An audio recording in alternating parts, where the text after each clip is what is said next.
This is the original LEGO TIE Bomber from 2003.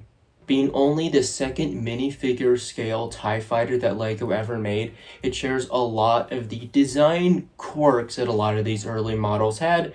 Of course, it has the predominantly blue color scheme to fill up all of the black and gray that would make this otherwise look a little bland, especially considering that there are a lot of very large and more standardized style of bricks, resulting in the rectangular nature of a lot of these pods. The main pod here obviously is the cockpit. This is where the minifigure goes, and it's a very spacious cockpit indeed.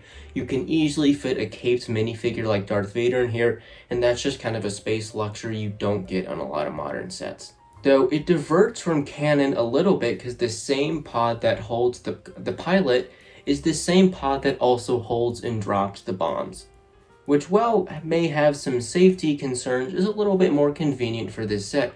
There's a hatch here that you can open on the top. This loads the bombs. To drop the bombs, all you have to do is pull back the thrusters behind the pod. The bombs are released, nice and simple. The second pod here is where the bombs would have normally been held, but instead, LEGO sacrifices a little bit of accuracy for a really fun play feature. There's a Technic competition cannon in here, and you can just, and it's super fun.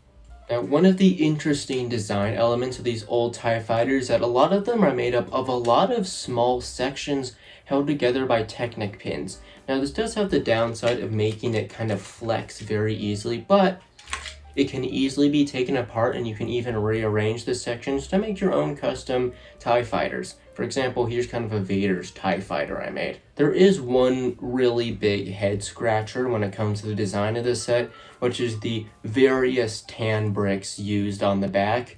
I don't know why this was chosen. It doesn't look that good, obviously. I don't know if it was used for wearing, but I also don't understand why it was only used on the back. It's just one of an odd quirk of these old sets. Let's talk about the minifigure. Aside from the historic value that this guy has, it's not a very interesting minifigure. It's just a recolored Stormtrooper helmet with a little bit of new printing and a rather bland torso. Overall, a very forgetful minifigure.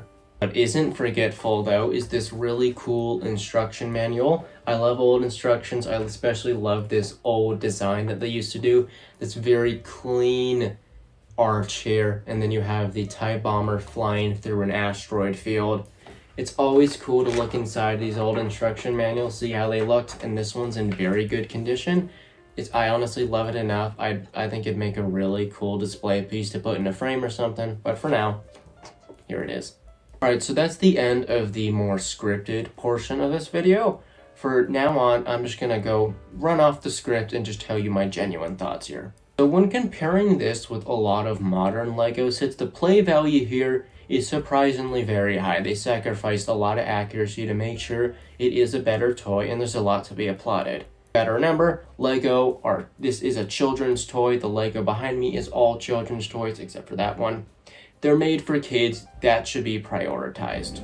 Air conditioning turned on. We're gonna wrap this up. But from a design perspective and from a visual perspective, while it is charming because it's old, it looks terrible compared to today's LEGO sets. If you're out there for vintage LEGO, this is a really cool piece to have in your collection, but compared to the modern version, it just cannot stand up to it visually. So if you're looking for a TIE Bomber, just get the modern version. This is really just more of a novelty piece at this point. So that's our quick almost review and look at this original TIE Bomber. Super cool set, super cool look into how objectively bad but cool TIE fighters were back in the day. And that's all I gotta say about this. Hope you all have a good one.